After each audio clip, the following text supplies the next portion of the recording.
আমার নাম হচ্ছে মহসিন, আমি রিক্সা চালাই। আমি ভাই দুই জায়গার মাঝখানে পড়েছিলাম, আজিমপুর থেকে পলাশির মাঝখানে।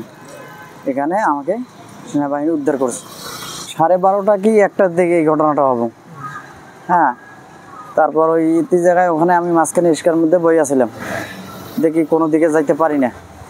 তখন এক সেনাবাহিনী ভাই আমাকে হাত দিয়ে ইস্যু করে, সেখন ভাই আসি আমার গাড়িটা সাইড করে দিয়ে সেখন আমাকে নালবাগ দিয়ে বাড়ি করে দেয় পলাশির মোড় থেকে। তখন ভাই আমি চলে গেছি, আর কিছু বলতে পারি না। তো 5 আগস্টের পরবর্তী আন্দোলন বা আমাদের যে জুলাই আন্দোলন ছিল এবং জুলাইয়ের আন্দোলনের সময় যে অঙ্কিত যে গ্রাফিতিগুলো ছিল, এগুলোর সাধারণত মূল উদ্দেশ্য ছিল যে মানুষের মাঝে সচেতনতা জাগানো এবং একই সাথে আমরা যেন জুলাই পরবর্তী সবাই একসাথে বাস করতে পারি সে সম্পর্কে হচ্ছে সবাইকে একটা মেসেজ দাও। কিন্তু আন্দোলনের পরবর্তী সময় আমরা দেখে থাকি যে দেশে অনেক এমন ঘটনা ঘটেছে, সাধারণত আমরা এগুলো সাধারণত চাইনি, বা অনেক আমাদের যে রাজনৈতিক বড় বড় দলগুলো আছে সেই দলগুলো দ্বারাও অনেক সময় অনেক কিছু ঘটেছে। তারপর হচ্ছে আমাদের যে অনেক জনগণ যাদের থেকে আমরা খুব ভালো কিছু প্রত্যাশা করি তাদের দ্বারা হচ্ছে এমন কিছু কাজ হয়েছে যেগুলো প্রত্যাশিত না। তো সব কিছু মিলে আমার কাছে মনে হয় যে আমরা এখন একটা অনিশ্চিত পরিস্থিতিতে আছি। তো আমরা এখন আশা করতে পারি যে আমরা ধীরে ধীরে হয়তো বা ভালো পরিস্থিতিকে যাব। তবে 5 আগস্টের পরবর্তী সময়ে আমরা যতটুকু ভালো আশা করেছিলাম আমার মনে হয় যে আমরা সেখান থেকে এখনো অনেক পিছিয়ে আছি। আমার ভেতরকার একটা তাড়না থেকে আমি চলে আসি।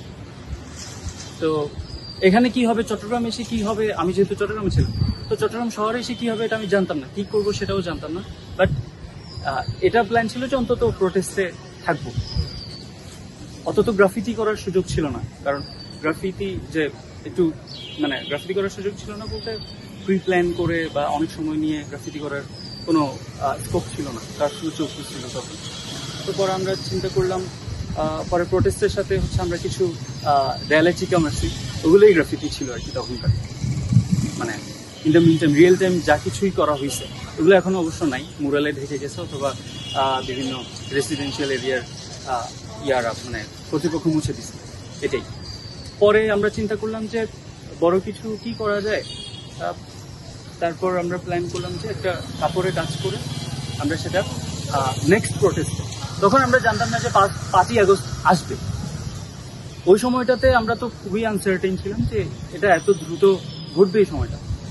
তো তখন এর আগে থেকে আমরা প্ল্যান করছিলাম যে নেক্সট প্রোটেস্টে আমরা কি করতে পারি, কি মেসেজটা দিতে পারি। এরপর থেকে প্ল্যান আসলো যে একটা বড় একটা কাজ করব আমরা, সেটা হবে কাপড়ে, এটা প্রিপেয়ার করে যাব, প্রোটেস্টে আমরা করবো, ডিসপ্লে করব। পরে দেখলাম যে এটার হয়নি, 5 আগস্ট চলে আসছে। তো পরে আমরা দেখলাম যে 5 আগস্ট পরবর্তী যে টার্মোয়েল একটা শুরু হলো, গভর্নমেন্ট লেস একটা স্টেট, সবাই অনেক বেশি শঙ্কিত ছিল, সবাই অনেক বেশি একটা ভালনারেবল পরিস্থিতির মধ্যে যাচ্ছিল, কখন কি হয় কোনো প্রশাসন নাই যেহেতু। তো আমরা তারপর বিভিন্ন ধরনের খুনের ঘটনা শুনছিলাম আমরা তখন। তো আমরা চিন্তা করলাম যে এই যে দাঙ্গা হাঙ্গামা হচ্ছে 5ই আগস্টের পরে, এটা আসলে আমাদের তো জাতিগতভাবে যদি আমরা এই স্ট্রাগলটাকে ধারণ করি, 5 জুলাইয়ের স্ট্রাগলটাকে, এতজন যে নিহত হলো, আমাদের শহীদ হলো, আমাদের ছাত্র জনতা, এটাকে যদি সামান্যতম যদি আমরা ধারণ করি, তাহলে তো এই টার্মোয়েলটার মধ্যে দিয়ে আমাদের ঐক্যবদ্ধ হওয়ার কথা।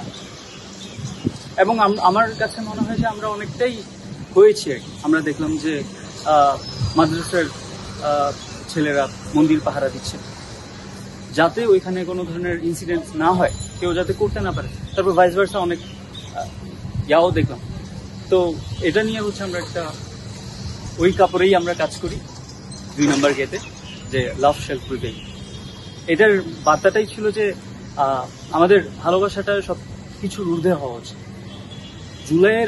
জুলাই পরবর্তীতে আমাদের যে স্পিরিট, এই জিনিসটাই হচ্ছে আমাদের ভালোবাসাটাই মূলত আমাদেরকে স্পিরিটটাকে ধরে রাখতে সাহায্য করবে। আমাদের পলিটিক্যাল ভিউজগুলো আসলে অত ম্যাটার করে না, জুলাই যেমন ম্যাটার করে না, ঠিক না? আমরা তো একটা লক্ষ্যকে উদ্দেশ্য করে সবাই যেহেতু এক হইতে পারছি, তো এই মধ্যকার যে বন্ধনটা যদি আমরা ধরে রাখতে পারি বা ওইটার কথাও যদি চিন্তা করি, তাহলে কিন্তু আমাদের ক্ষেত্রে হচ্ছে ভবিষ্যৎ যে কোনো অটোক্রেসি বা রেজিমের বিপরীতে দাঁড়াই তো আমাদের কি হবে না, দ্বিধাবোধ কাজ করবে না।